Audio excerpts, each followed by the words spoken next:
Welcome back. Born and raised in Eastern Kentucky, our guest today has developed a passion for all things outdoors, particularly foraging and mushroom hunting. I want to welcome in Whitney Johnson, aka the Appalachian Forager. I love that. Thank you for coming in. Thank you. Just happy to be out of the holler today. Oh, absolutely. Okay, how does one get into foraging? Well, this is probably the question I get asked the most is about books. So I brought a couple examples. Regional field guides are what you're going to want to look for. So you got to find a book for where you live, because why do we need to know the mushrooms in California when we live in Kentucky? Yeah. So Appalachian mushrooms, a field guide is awesome.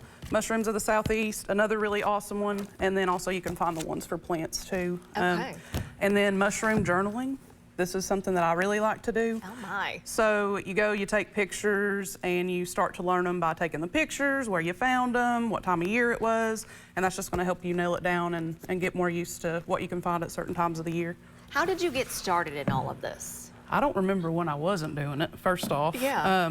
I've always been outside and playing in the trees and digging in the dirt, but sophomore year of college is when I say I really started. I always loved to hike, started noticing mushrooms, and then just all of a sudden I became obsessed, took pictures, and then I got these books to figure out what I can take home and eat, and I ain't stopped. Well, we have so much video that I'm going to have them pull up, because mushrooms are a big part of your foraging. You know, really, why did you gravitate towards them? I know you said you saw them hiking, but what really made you hone in on those? I would say it's just because sometimes you look at what's around you, and these mushrooms look like you're like Alice in Wonderland or something. Like there's so many things that are out there that are like crazy colors, crazy textures, huge, small, little, in trees, on the ground, under rocks. Like, there's just so much to be had, and you can literally never stop learning them. There's just so many of them out there. Such a variety. Yeah. Yeah, we're looking at some of the video here there. You've just got a wide variety of these videos, which I love. Yeah. Talk about some of the examples of, you know, the items that you've brought in today, things that maybe you have foraged for outdoors. Yeah, so in that video with that big old haul on my table, that was morel mushrooms. Okay. And even if you don't know mushrooms, you might know what a morel is. Those are the dryland fish, molly moochers, haystacks, hickory chickens, all those names that they have. I've seen these out hiking. Yeah, I just didn't know the name. This is a dehydrated version of it, but they are kind of hard to mistake, and these are the ones that people lose their minds about in the spring, and they're already starting to pop up in a few places. There's been some reports around, I'm from Lawrence County, there already have been some reports in Johnson County of little ones. But plants, I don't sleep on plants. I don't just do mushrooms. Right, yeah.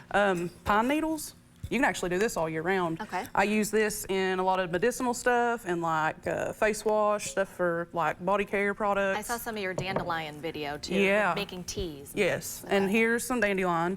Everybody's got these in their yard. Yes. Those big yellow flowers that pop up.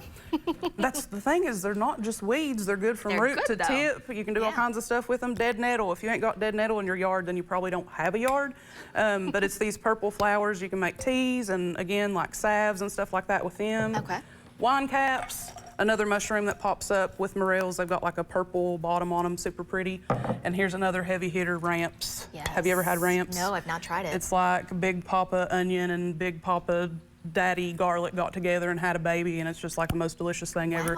So they're kind of like a real strong onion garlic flavor. Okay. These are some pickled ones. So morels and ramps, though, that's going to be the big ones for the spring. Okay, perfect. Speaking of, you know, foraging, you've got a bag here. What do you typically take out with you when you do this? So I ain't fancy, and that's what I like to try to tell people, is you ain't got to be fancy. So this pack came from Walmart. It's got a little spot for water. Always bring water and snacks. Knives. Yes. You got to have a good mushroom knife. One of the big things that you're going to want to have is your mushroom bag, and I suggest that we do a mesh bag. Okay, and what's the reason? That's going to allow the spores to fall through the bottom of the bag and kind of distribute all over the floor of the forest to continue their growth. Interesting. And a knife is really important. Like, I have probably like 17, there's pieces of dead nettle in here. But something really important about a knife, on a mushroom knife, is you want to have, and there's a piece of turkey tail in there, classic. A curved blade like this is good, and then also it's going to have a little tool to brush your mushrooms off in the field, so when you bring them home, they're not so dirty. And I would never have thought of that. so these are crucial. Awesome. And one other thing that I really like to tell people, bring some extra bags to pack trash out. Yes. Because when you're on trails, you'll see somebody who brought in a supersized sweet pea from McDonald's and just carried it in and dropped it out. So be good to Mother Nature and she'll be good to you. That's right. Leave no trace, as they say. Right. What advice do you have for folks that are maybe interested in getting into all of this? Don't get discouraged, number one. It's a slow process. It takes a lot of research, a lot of practice.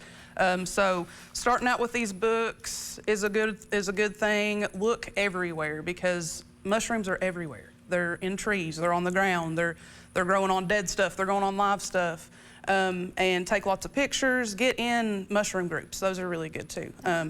Like Facebook ID groups are good, and you can get in regional ones like that and find what's growing in your area at that time of year and just kind of go from there. It's fascinating. And obviously follow the experts.